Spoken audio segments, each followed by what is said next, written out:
But now we return to the story I was telling you about, and that's the car crash interview. It must be described as that from the leader of the Green Party, Natalie Bennett, criticised for her performance on an LBC radio show hosted by Nick Ferrari. And Nick Ferrari was asking Natalie Bennett about their housing policy. They want to build 500,000 homes, 500,000 homes. And he asked her how they would fund that pledge. The Greens will ensure everyone has a secure, affordable place to live. How would that be brought about? Well, a couple of things that we want to focus on here. In terms of council housing, we want to build 500,000 new social rent homes. That means council... Where will you get the money from for that? Well, what we want to do is fund that particularly from removing the tax relief on mortgage interest for private landlords. We have a situation where private landlords at the moment are basically running away with a situation of hugely rising rents. They're collecting large amounts of housing benefit. But how much would that be worth, the mortgage relief for private landlords? Well, that's part of the whole costing of all of this. Yeah, but how much will that bring? I mean, the cost of 500,000 homes, let's start with that. How much is that going to be? Right, well, that's you've got a total cost that will be spelt out in a manifesto. So you don't know? No, no, you don't. Right. So we don't know how much those homes are going to cost, but the way it's going to be funded is mortgage relief from private landlords. How much is that worth? Right. Well, what we're looking at in terms of the figures here, what we need to do is actually we're looking at a total spend of 2.7 billion.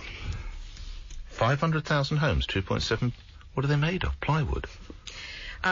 Basically, what we're talking about is 500,000 new homes, and basically each £1 spent on this brings back £2.40. No, but what is the total cost of 500,000 homes? It's about a cost of 60,000 per home. 60,000 per... Mm-hmm. Because what we're talking about is the opportunity but for... that can't include the land. Well, what we're talking about is what we want to see is the possibility of homes being built... That's not much more than a large conservatory, £60,000. So where's the land? How are you going to pay for the land? Right, well, what we're looking at doing is basically... Are you all right? Sorry, yes. No, as you can probably hear, I've got a huge cold. I'm terribly sorry to hear that. Yeah. So what we need to do is basically social rental homes. Right. Still don't see how you're going to get this sum at 60. You don't actually know how much this is going to cost, do you? Yeah, we have a fully costed program which we'll be releasing, which we've released. Shouldn't you be aware of what that cost would be now? Right, yes. So what we're talking about is $6 billion a year. So the current budget is $1.5 billion a year. $6 billion. Yeah. So that will be attained by taking mortgage relief from private landlords. That's £6 billion worth, is it? And we're also looking in investing. Yeah, well, we've got the fully costed figures here. You've said that on a couple of occasions. How much does mortgage relief from private landlords bring in, then?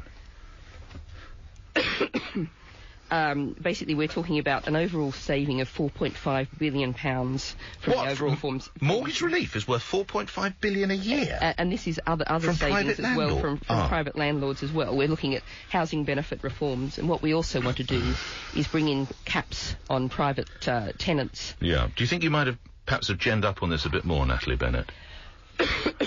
I think that we're talking about a whole range of issues. No, but you personally, might you have ginned up a little, might you have read into this perhaps a little more in hindsight? Well, what we're talking about is a whole range of issues this morning, ranging from the economy, from the NHS, homes, Yes, I've only time for two, unfortunately. I wish we had more time. Let's get assessment from our senior political correspondent, Jason Farrell, joins me now from Westminster. I mean, awful stuff. And Natalie Bennett herself afterwards said it was excruciating listening back to it. And it's not the first time she's got into a tangle. A question's been asked about her leadership of the Greens. Well, they are. I mean, Natalie Bennett says that she has support within her party, but it has been described as a car crash, a total meltdown. One commentator saying it was the worst political leaders interview ever. And as you say, there have been other examples. With Andrew Neil on the Daily Politics recently, she struggled in a similar kind of stance, really, trying to say how a wealth tax was going to pay for a citizen's wage and not really being able to come up with the figures. But set against that, of course, since Natalie Bennett became ICM, leader of the Greens, back in 2012, they have been doing very, very well. They did well in the European elections. They came in ahead of the Liberal Democrats with over 1 million votes. Their membership is actually higher than UKIP's membership and higher than membership of the Liberal Democrats. And in an ICM poll back in January, they had 9%, which is their highest rating in 20 years by ICM. So they're doing quite well. But Natalie Bennett has had a couple of duff performances. I think she would admit, and she has admitted, that it wasn't her best. And she came on to speak to you a short while ago, didn't she, and explained how she felt about the performance herself.